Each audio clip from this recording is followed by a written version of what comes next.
स्वागत है आपका न्यूज़ 18 जम्मू कश्मीर लद्दाख हिमाचल में। मैं हूं विशाल और आप देख रहे हैं पहली खबर।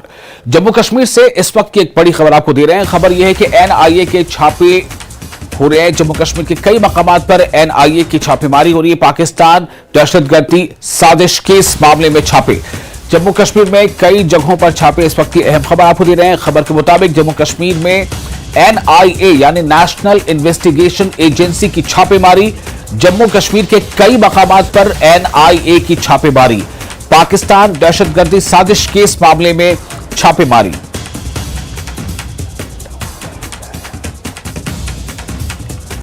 तो इस वक्त की अहम खबर जम्मू कश्मीर से। खबर के मुताबिक एनआईए यानी नेशनल इन्वेस्टिगेशन एजेंसी की छापेमारी। जम्मू कश्मीर के कई मकामात पर एनआईए की छापेमारी हो रही है। पाकिस्तान से दहशतगर्दी साजिश के इस मामले में छापेमारी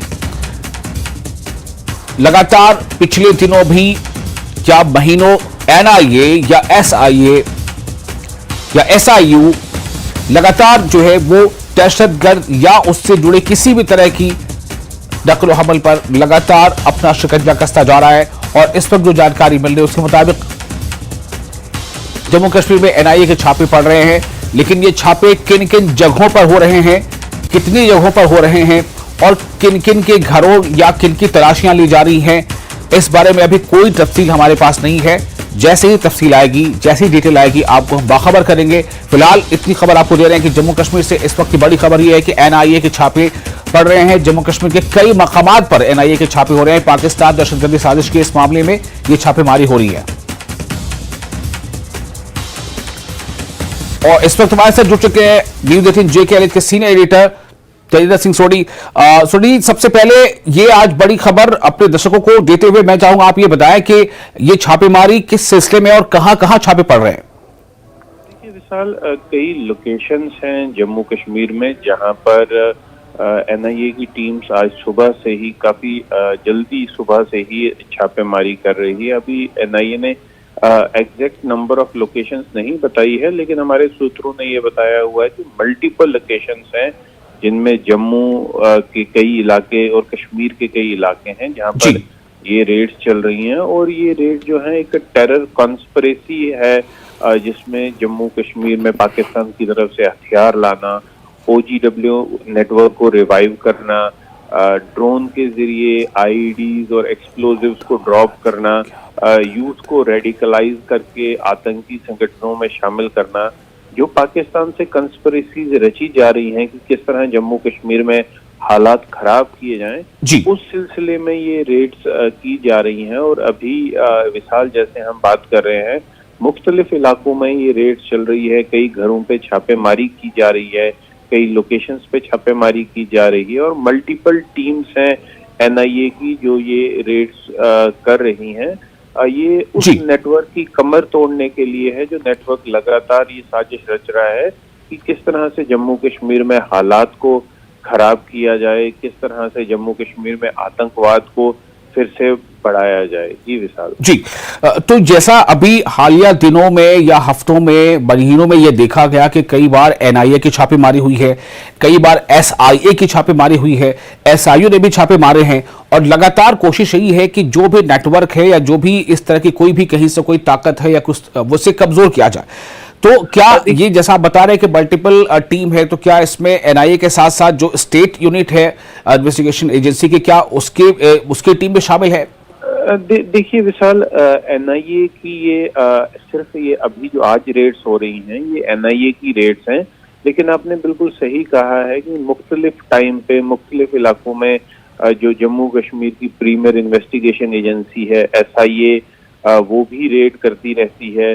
जो लोकल पुलिस की यूनिट हैं जिन्हें एसआईयू स्पेशल इन्वेस्टिगेशन यूनिट्स बनाई गई हैं लोकल पुलिस की, वो भी टाइम टू टाइम कई इलाकों में रेड्स करती हैं।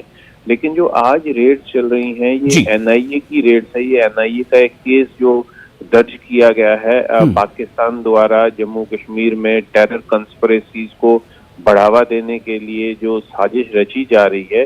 जैसा भी आपने देखा कुछ दिनों में पाकिस्तान से जो टेरर ग्रुप्स जो ऑपरेट कर रहे हैं, जैसे जिन्होंने अपने नाम बदले हुए हैं, PAFF हो गया, जैसे TRF हो गया, हालांकि ये सिर्फ नाम चेंज किए गए हैं, ये जैश ए मोहम्मद और लश्कर ए तोयबा के नए नाम हैं। ये जिस तरह से साजिश रच रहे हैं, जम्मू कश्मीर में आतंकी घटनाओं को अंजाम दे रहे हैं, सुरक्षा बलों पे हमले कर रहे हैं, तो वो जो नेटवर्क है उसकी कमर तोड़ने के लिए एनआईए रेड्स कर रही है। अगर आपको याद होगा, पिछले कुछ महीनों में हमने देखा कि एनआईए ने कुछ आतंकवादियों की प्रॉपर्टीज को भी अटैच किया है जम्मू कश्मीर के अलग अलग इलाकों में, चाहे वो श्रीनगर में हो, बडगाम में हो, कुपवाड़ा में हो, किश्तवाड़ में हो, अलग अलग इलाकों में। देखिए, जो एम है इस वक्त अलग अलग सिक्योरिटी एजेंसीज की, वो एक ही है कि किसी तरह से जो पाकिस्तान 2019 के बाद जम्मू कश्मीर में शांति को वो बर्दाश्त नहीं कर पा रहा है, जब से 370 को हटाया गया है, और एक साजिश रची जा रही है कि किस तरह से जम्मू कश्मीर के हालात को फिर से खराब किया जाए, फिर से बिगाड़ा जाए, और ग्लोबल कम्युनिटी को ये दिखाएं कि ये एक इंडिजीनियस मूवमेंट है, कश्मीरी ही जो है वो हथियार उठाए हुए हैं। लेकिन हकीकत ये है कि हथियार पाकिस्तान से आ रहे हैं, आतंकी पाकिस्तान से आ रहे हैं, गोला बारूद पाकिस्तान से आ रहा है, और ये पूरी पाकिस्तान की साजिश है। पाकिस्तान का देखिए जो नकाब है, पाकिस्तान पूरी तरह से बेनकाब हो चुका है 2019 के बाद, जब से धारा 370 हटाई गई है, क्योंकि पाकिस्तान ने हर एक साजिश रची, हर एक कोशिश की कि किसी तरीके से जम्मू कश्मीर में कत्लो गारत का माहौल जो पहले पाकिस्तान के कहने पे चलता था उसे फिर से रिवाइव किया जाए। लेकिन जो हमारी सुरक्षा एजेंसीज हैं, चाहे वो भारतीय सेना हो, चाहे पैरामिलिट्री फोर्सेस हो, चाहे जम्मू कश्मीर पुलिस हो, एनआईए, एसआईए, एसआईयू, ये सब मिल के जो कार्रवाई कर रहे हैं, आतंकवाद की कमर तो ऑलरेडी तोड़ चुके हैं, लेकिन अब उस आतंकवाद के नासूर को फिर से कहीं वो पनप ना पाए, इसलिए लगातार इस तरह की कार्रवाई की जा रही है। जी विशाल जी, बहुत शुक्रिया आपका तेजिंदर सिंह सोढी जी इस बारे में जानकारी देने के लिए। तो जैसा उन्होंने बताया अभी के कई मकामात पर जम्मू कश्मीर में कई मकामात पर यह छापेमारी हो रही है, और अगले बुलेटिन के अगले हिस्से में हम आपको इस बारे में और ज्यादा डिटेल देंगे और ज्यादा अपडेट देंगे कि कहां छापेमारी हुई है। लेकिन लगातार कोशिश यही है कि किसी भी तरह से कोई भी तार इस नेटवर्क से जुड़ा है तो उसे कमजोर किया जाए और दहशतगर्दी या को पनपने का मौका न दिया जाए, और अमनो अमान को किसी भी तरह से कोई अगर मुतासिर करने की कोशिश करता है तो उसे बख्शा ना जाए। कोशिश इसी बात की हो रही है।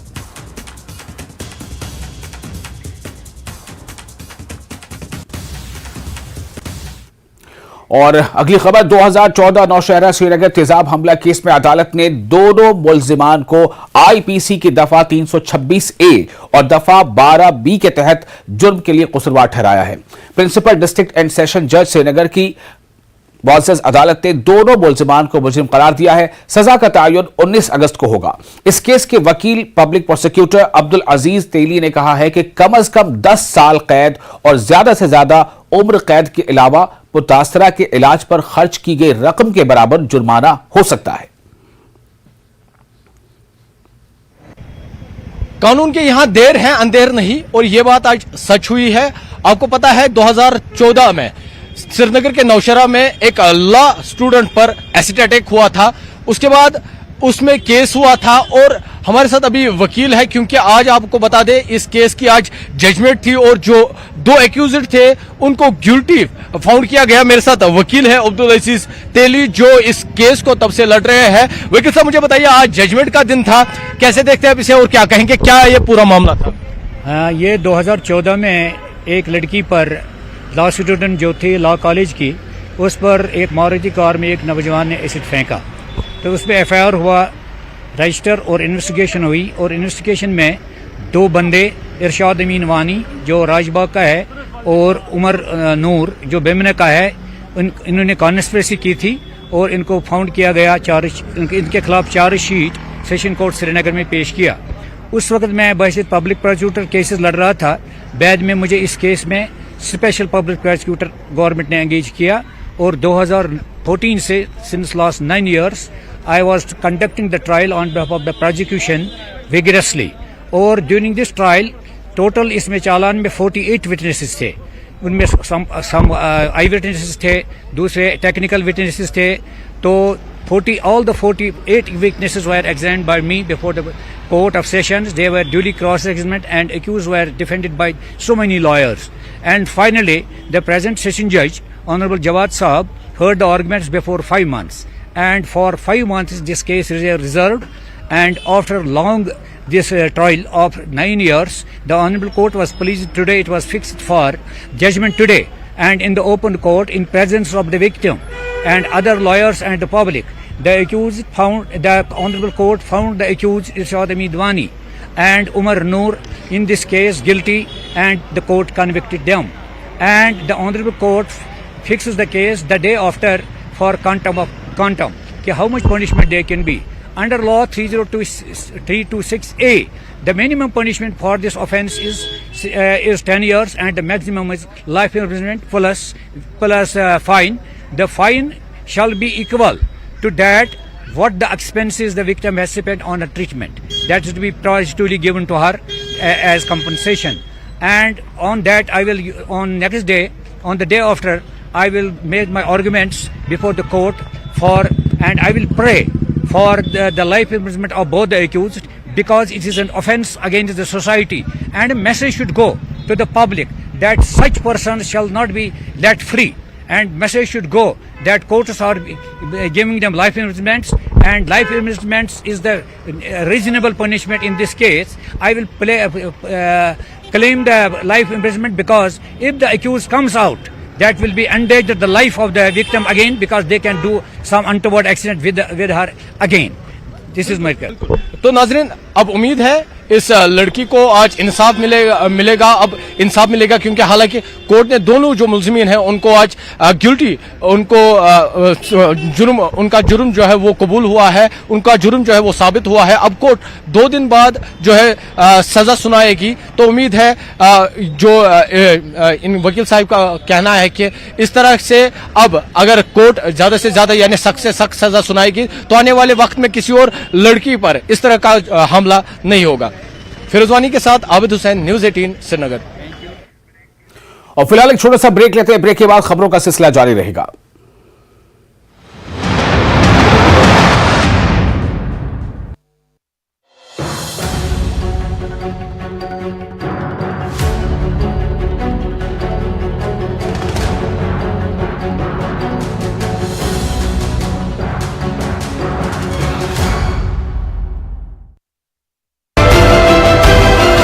में लगाए गए पौधे। ड्रैगन सुपरमार्ट ने महिला विंग के सहयोग से सब्जी प्रदर्शनी का किया आयोजन। प्रदर्शनी का उद्देश्य सब्जियों और जड़ी बूटियों को सुखाने के पारंपरिक तरीकों के बारे में जानकारी प्रदान करना है। LAHDC लेह ने सिंधु घाट पर लगाई दलाई लामा के सम्मान में दोपहर के भोजन का किया आयोजन। दलाई लामा ने सांप्रदायिक और धार्मिक सद्भाव को बढ़ावा देने और उसे बरकरार रखने पर दिया जोर। करगिल में ई-बिलिंग, EIS और EAT मॉड्यूल पर 3 दिवसीय प्रशिक्षण कार्यशाला का आयोजन किया गया। लद्दाख के वित्त विभाग ने केंद्रीय वित्त मंत्रालय के सहयोग से कार्यक्रम का किया आयोजन। जम्मू कश्मीर से दफा 370 हटाने के खिलाफ दायर अर्जियों पर कल छठी रोज सुप्रीम कोर्ट में समाअत हुई। पीपल्स कॉन्फ्रेंस के वकील ने की बहस। महबूबा मुफ्ती भी कोर्ट में रही मौजूद। बीजेपी के तर्जुमान अल्ताफ ठाकुर ने कहा कि कश्मीर पेट सफा आयुर्वेदिक चूर्ण, पेट सफा तो हर रोग दफा।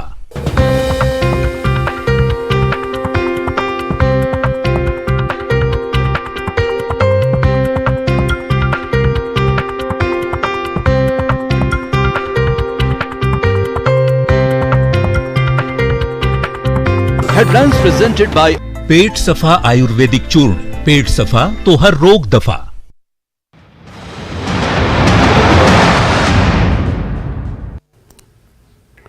ब्रेक के बाद एक बार फिर आपका स्वागत है न्यूज़ 18 JKLS पर। आप देख रहे हैं पहली खबर। PDP सदर महबूबा मुफ्ती सुप्रीम कोर्ट में दफा 370 पर समाअत के दौरान मौजूद रही। इस मौके पर मीडिया से बात करते हुए महबूबा मुफ्ती ने कहा कि मोदी हुकूमत ने जल्दबाजी में दफा 370 को खत्म करने का फैसला किया। मैंने कहा कि जो हमारे साथ नाइंसाफी हुई है पार्लियामेंट के अंदर, एक गैर कानूनी तरीके से बीजेपी ने इस मुल्क की कॉन्स्टिट्यूशन को सबवर्ट किया और उसके बाद जम्मू कश्मीर के कॉन्स्टिट्यूशन को खत्म किया और हमारी स्पेशल स्टेटस को खत्म किया। अब ये जो सुप्रीम कोर्ट है, मेरे नजदीक सुप्रीम कोर्ट को ये देखना है क्या वो भगवान कृष्ण का रोल करना चाहते हैं या धृतराष्ट्र का। अगर भगवान कृष्ण का रोल अदा करना चाहते हैं तो उनको देखना पड़ेगा कि जो हमारे साथ अन्याय हुआ है, जो पाप हुआ है, उसको दुरुस्त करना पड़ेगा। अगर वो ऐसा नहीं करते हैं तो फिर धृतराष्ट्र की तरह वो जो है आंखों से पट्टी बांध के अगर वो रोल करना चाहते हैं तो वो हम उसमें क्या कहें हम उनसे। हम तो कुछ नहीं कह सकते। हम तो चाहते हैं कि जो सुप्रीम कोर्ट है, क्योंकि पूरे जम्मू कश्मीर के लोग इस वक्त देख रहे हैं सुप्रीम कोर्ट की तरह, क्योंकि एक चीज अभी बची है हमारे जम्मू कश्मीर के मुल्क के रिश्तों में, वो ये सुप्रीम कोर्ट है। तो इसलिए अब सुप्रीम कोर्ट पे डिपेंड करता है कि वो क्या करना चाहते हैं। मगर मैं ये एक बात बताना चाहती हूँ कि सुप्रीम कोर्ट से हमें उम्मीद है कि वो इंसाफ देंगे। साथ ही हम ये भी कह हमारी जो स्ट्रगल यहाँ के खत्म नहीं होती है, हमारी स्ट्रगल जारी रहेगी। जम्मू कश्मीर का जो तशख्खुस है, जम्मू कश्मीर की जो समस्या है, जिसको समस्या बीजेपी ने बनाया, बीजेपी की जो मदर पार्टीज है, हिंदू महासभा ने बनाया, ने तो जम्मू कश्मीर के लोगों ने खुले दिल से 1947 में इस मुल्क का हाथ थामा था, कुछ शर्तों पे, कुछ सेफगार्ड्स पे। मगर हिंदू महासभा ने उसी वक्त ये शोर मचाना शुरू किया, एक संविधान, एक विधान, एक प्रधान, जिसकी वजह से कश्मीर के, जम्मू कश्मीर के लोगों को लगा कि ये लोग तो हमें धोखा दे रहे हैं, हमसे वादा करने के बाद ये हमसे सब कुछ छीनना चाहते हैं, जिसकी वजह से जम्मू कश्मीर की समस्या आज तक यहाँ पहुंची। और 2019 में जिस वक्त इन्होंने 370 को गैर आईनी तरीके से खत्म किया। और कांग्रेस लीडर राहुल गांधी लेह पहुंच गए हैं। कांग्रेस कारकुनों ने राहुल गांधी का लेह में इस्तकबाल किया और बहुत ही पुरजोश इस्तकबाल किया। राहुल गांधी 2 रोजा दौरे पर लेह में होंगे। कांग्रेस लीडर लेह में पार्टी कारकुनों से मुलाकात करेंगे और मुख्तलिफ प्रोग्रामों में शिरकत करेंगे।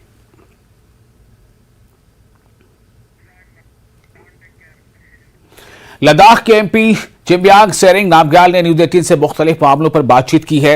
नामग्याल ने कांग्रेस लीडर राहुल गांधी के लद्दाख दौरे पर खैर मकदम करते हुए कहा है कि कांग्रेस और राहुल गांधी पर हमेशा लद्दाख को धोखा देने का इल्जाम लगता रहा है। भारत को जोड़ने की बात करने वालों ने भारत को तोड़ा है। लद्दाख की जमीन चीन को किसने दी? राहुल गांधी को अक्साई चीन की अहमियत को समझना चाहिए और पूछना चाहिए कि ये चीन को किसने दिया है। नामग्याल ने नेशनल कॉन्फ्रेंस और कांग्रेस के दरमियान इत्तेहाद पर भी कहा कि ये कोई चैलेंज नहीं है, ये अपनी शिकस्त के खौफ से इकट्ठे हुए हैं।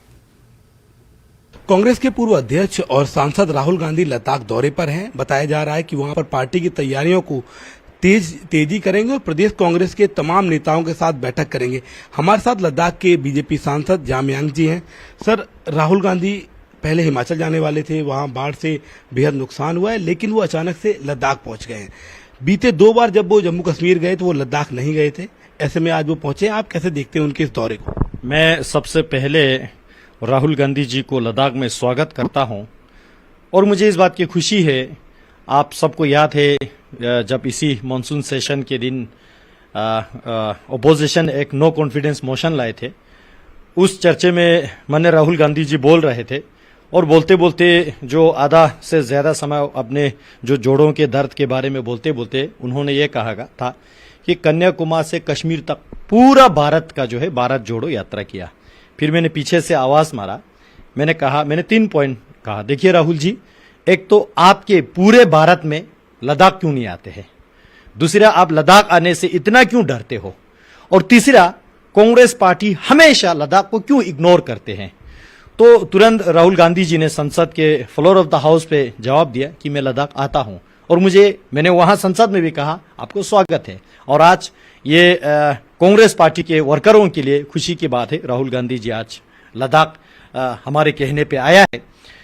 और दूसरी बात आपने कहा कि हिमाचल वाले थे और अचानक लद्दाख आए। अब ये कारण क्या हो सकता है वो राहुल गांधी जी खुद बता सकते हैं, लेकिन मैं इसको इस तरह से मानता हूं कि अभी लद्दाख का मौसम जो है बिल्कुल टूरिस्ट सीजन है और वहाँ बारिश नहीं है, वहाँ मॉइस्चर नहीं है, वहाँ गर्मी नहीं है, ये एंजॉय करने का मौसम है। तो राहुल गांधी जी ये मानसून सेशन के बाद हॉलीडे मनाने के लिए लद्दाख आए, मैं उनको वेलकम करता हूं।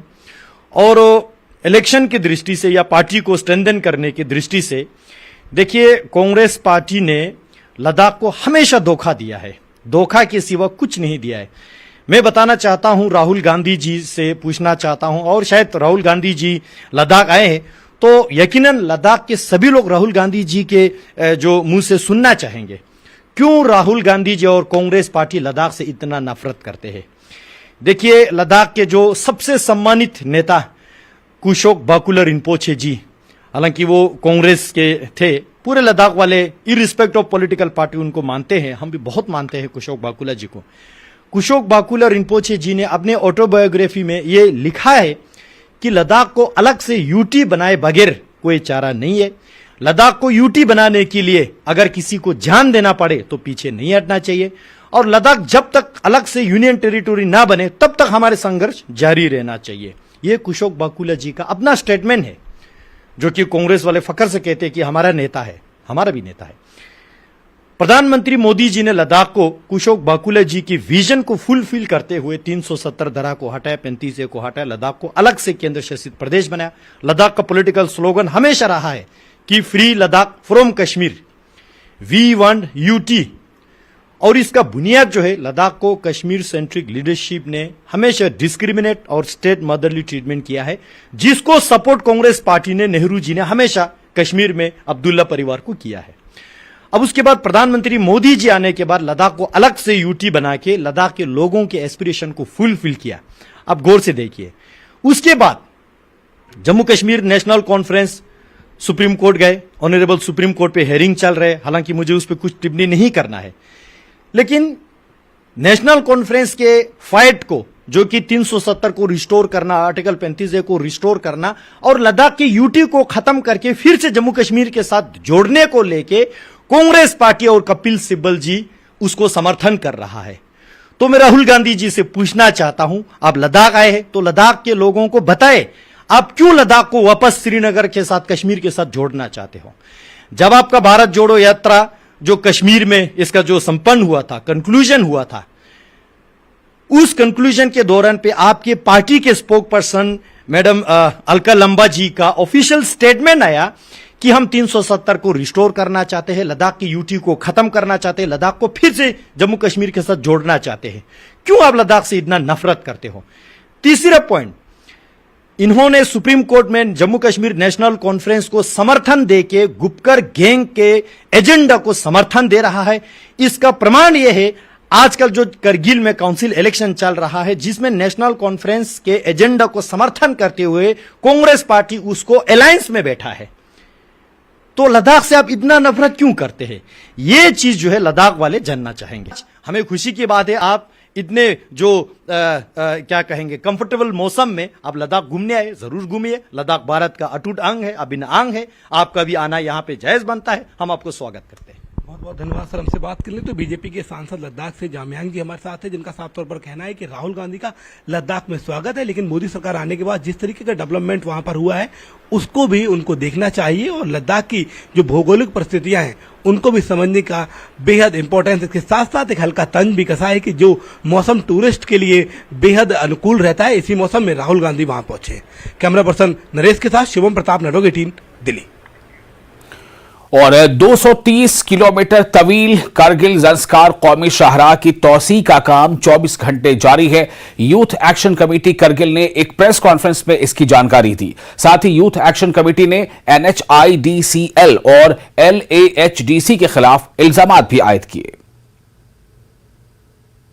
एक्चुअली सर ये तो आम पब्लिक का भी ज़रूरी है, और मैक्सिमम मेरे हिसाब से ये कौंसलर का ज़रूरी है, क्योंकि ये कौंसल जो है हम लोगों ने गिने चुने वोट देके उनको निकला गया है पब्लिक की काम करने के लिए। एक्चुअली वो लोग पब्लिक की काम नहीं करके, वो पता नहीं वो लोग क्या चाहते हैं कि इस रोड को 60 फुट से 40 फुट पे किया गया है, लेकिन हमें इसका अफसोस है कि इस तरह के काम को बढ़ने की जगह पे घटा दिया जाए। और ये NHDCL ये भी कहना है कि वो लोग को जितना भी मतलब 60 फुट के जो फंड्स है वो वापस जाकर 40 फुट के फंड्स हमें मतलब रखा गया है बोल के उनका ये कहना मैसेज है। तो फिर हमें ये लगा कि एक बार क्यों ना हम ये पब्लिक तक ये मैसेज ना पहुंचा दो कि ये मतलब कौंसल इस तरह से गलत कैसे कर सकते हैं। कौंसल का ये एक ज़रूरी काम है कि उनको एक मीटिंग का अपना एक वो बना के क्या बोलते हैं उसको कमेटी बिठा के उस रोड को देखना उनका लाजमी था, लेकिन उनको ये नहीं चाहा कि ये करगिल का प्रॉपर्टी वो नहीं समझ रहे। पता नहीं वो लोग क्या समझ के इस रोड को नजरअंदाज करके नहीं देख रहा है, वो हमें समझ में नहीं आ रहा है सर। बीजेपी के रियासती सदर रविंद्र रैना ने राजौरी के नौशहरा का दौरा किया और पार्टी कारकुनों की मीटिंग की, जिसमें BDC, DDC, sarpanch, ward councillor, municipality के सरबराह और पार्टी कारकुनों की बड़ी तादाद मौजूद थी। रविंद्र रैना ने कहा कि बीजेपी हुकूमत ने 9 वर्षों में बहुत से ऐसे काम किए हैं जो पिछले 70 वर्षों में नहीं हुए। रविंद्र रैना ने कहा कि नौशहरा के अंदर सड़कों का जाल बिछाया गया है, डिग्री कॉलेज भी बीजेपी हुकूमत ने बनाया है, अस्पताल की नई इमारत भी बीजेपी हुकूमत ने बनाई है। खासकर अगर कोई पार्टी ऑफिस में जाता है और आप में से सारे ही व्यक्ति किसी को कोई भी कार्य है उन्होंने भारतीय जनता पार्टी का दामन थामा, इससे यकीनन इस सारे क्षेत्र में भारतीय जनता पार्टी को जबरदस्त मजबूती मिलेगी। इससे बीजेपी बहुत मजबूत होगी इस सारे क्षेत्र में। जिस तरीके से मोदी साहब ने गरीबों, ज़ईफों, मस्कीनों, बेसहारा लोगों और समाज के हर वर्ग के भले का काम किया है, जिस प्रकार की डेवलपमेंट गांव में, शहर में हो रही है, इस सब से प्रभावित होकर चाहे हमारे जाट बरादरी से जो सम्मानित हमारे प्रोमिनेंट सोशल वर्कर्स हों या सेना से रिटायर जिन्होंने पूरी जिंदगी देश सेवा की, और उनके साथ साथ गुजर बकरवाल समुदाय के जो हमारे साथी सहयोगियों ने बीजेपी का दामन थामा, मैं दिल की गहराई से इन सब साथियों का भारतीय जनता पार्टी में वेलकम करता हूं।